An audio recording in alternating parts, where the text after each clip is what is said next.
तेलंगाना देखिए न्यूज़ में आप तमाम का खैर मकदम में बढ़ते हैं। खबर के जानिब हैदराबाद पुलिस की जानिब से आज किया गया बेहतरीन काम। बताया गया कि गैर कानूनी तौर पर इस्तेमाल किए जाने वाले सैरानों को किया गया बुलडोज़र की नज़र। इस सिलसिले में आज टोली चौकी इलाके में पुलिस ने इन तमाम को ज़ाया कर दिया। इस सिलसिले में बताया गया कि हैदराबाद सिटी पुलिस की जानिब से रोप प्रोग्राम चलाया जा रहा है, जिसकी रास्त निगरानी हैदराबाद कोतवाल सीवी आनंद कर रहे हैं, ताकि शहर हैदराबाद में ट्रैफिक और गैर कानूनी तौर पर इलीगल सड़कों पर कब्जा किए जाने वाले मामलात को ख़त्म किया जा सके। इलीगल सायरन्स को आज आवाम के दरमियान लाकर बुलडोज़र करते हुए एक बेहतरीन पैगाम दिया गया।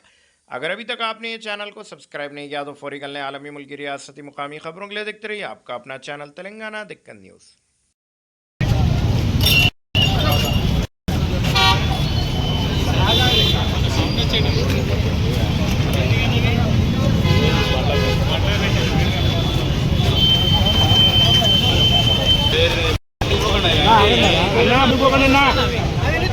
రివర్స్